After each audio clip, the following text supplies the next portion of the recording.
but I'm still gonna give y'all some knowledge today. So today I'm gonna tell y'all about my. We're gonna get into a little bit of the legalities of stuff. We're gonna talk about the law. Let's talk about contracts specifically, right? Because this part right here is where a lot of people get tripped up. Okay. So the reason why a lot of people are so poor today, even mentally, is because they don't have no knowledge. The Bible tells us my people are lost for lack of knowledge, right? And this is so true in so many ways. But let's get deep into it. So you sign a contract. I just want to ask you this question. You sign a contract, right?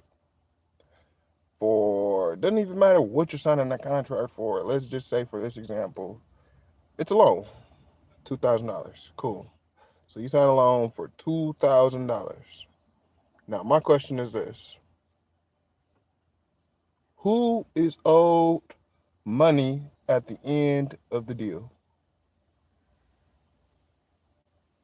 That's the question I'm gonna ask y'all, and I'm gonna let y'all sit with it for a little bit before I answer the question. Y'all can go ahead, skip 30 seconds or whatever the heck.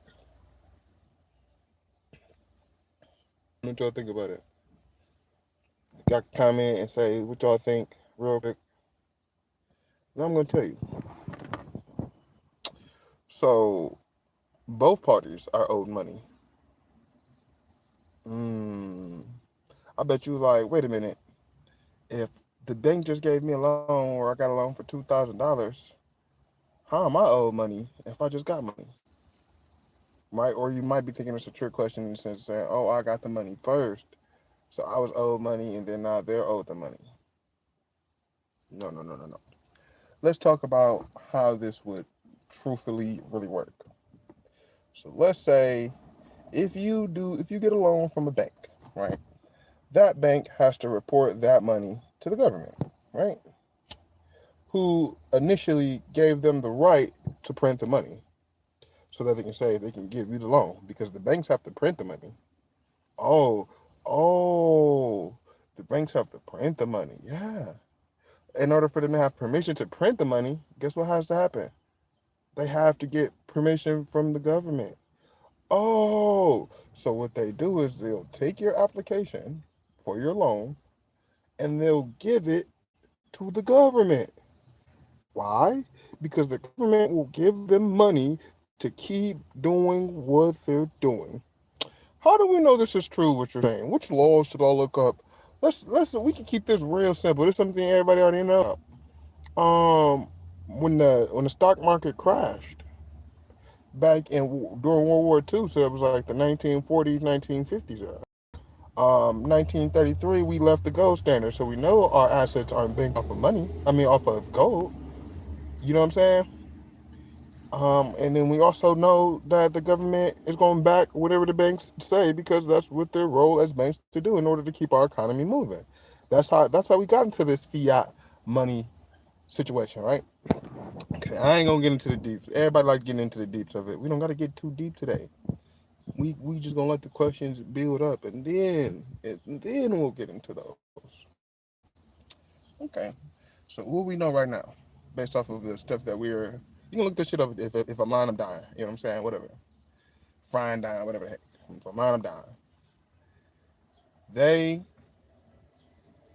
gave banks permission to print money. Oh, you can look up the Minnesota bombshell actually. Uh, the Minnesota 220 rule. Look that up. Look those up. Or the 220 rule or the Minnesota bombshell. Look that up, and then that'll give you a way bigger. Um, they'll give you a way bigger explanation or like description of what I'm talking about. It'll give you more of an overview and a step-by-step synopsis. But so this is what happened in Minnesota. The rule 220, right? And a man named Jerome Daly, he was suing the bank because he wanted to get law. He wanted to get his money in lawful money, right? What he was owed in lawful money based off a contract he signed, right? Because there's only one tender of payment, which was the silver and gold. Um, but because of the 1933 ruling and the loss of the gold standard, you know what I'm saying? There had to be a way for you to receive real money. Um, and so they went to trial, and Jerome Daly ended up winning, right? And he won based off of the. But even though he won, he was right. He couldn't get gold or silver. He had to get fiat currency, which was floating around at the time, which they were saying is just as good. Okay, so I gave y'all some hints right there. I gave y'all some hints where y'all could tidbits, but let's get back into it. I don't want to stray too far off. So what you would do, right? You since the government gave the bank money for your behalf, that's three parties. Since the government, sorry, gave the bank money for you, right? Those are three parties, right?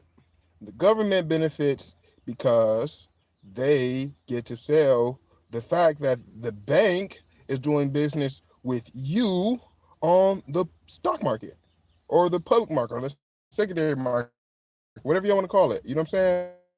But that's where the bank gets the money for your loan, right? Okay. So when you sign a contract, right?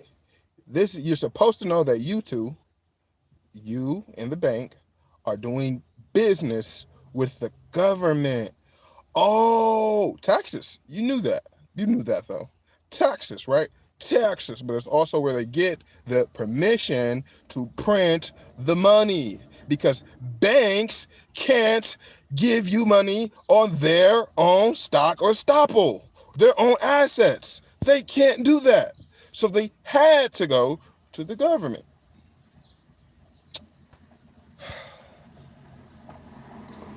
Look up duties of the banks.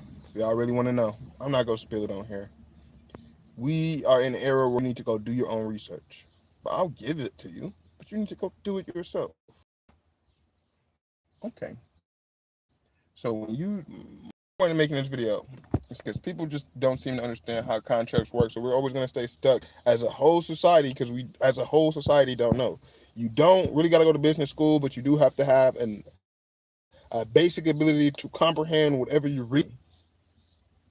You can't get through business school without your basic comprehending to understand what you're reading. Okay. If you've ever been to college, you know that most of that stuff you're studying yourself. You're studying it yourself. They're just telling you what to study, and then they'll give you a certificate saying that you studied that stuff. So why can't you go study it your stuff that stuff yourself? That's what Benjamin Franklin did, and he became the $100 bill. Think about that. Anyway, anyway. So when you sign a contract, right?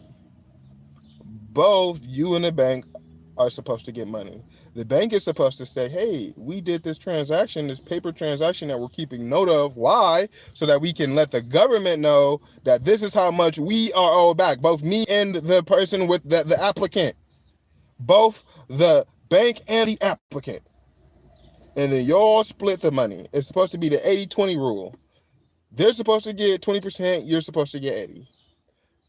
Or and sometimes in some cases like leases and car leases, specifically car rental, retail installment contracts, they will say in the contract that this contract pays for everything, and you still pay every month because you just didn't read that part where it says the security is paid by this contract.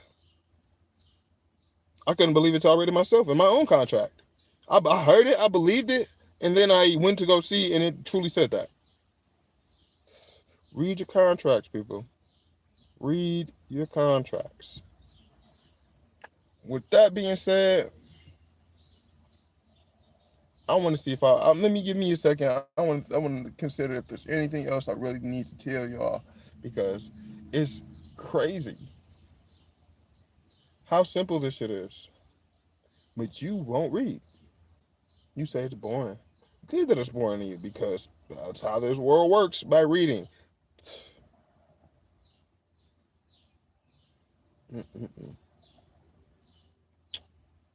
And comprehension. That's how the law works. When you go to jail, and you say, "Oh, it's the law." The cops say, "It's the law." How do you know? You just took their word for it and went. That's called ignorance. Ignorance of the law does not make you not liable for it. You still will get in trouble if you don't know the law.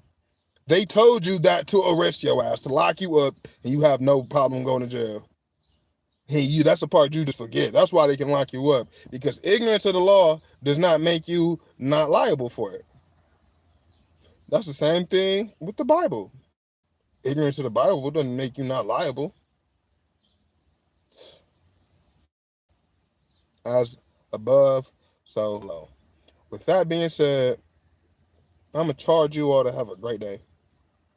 These are words from a rapper and a scholar and child of God.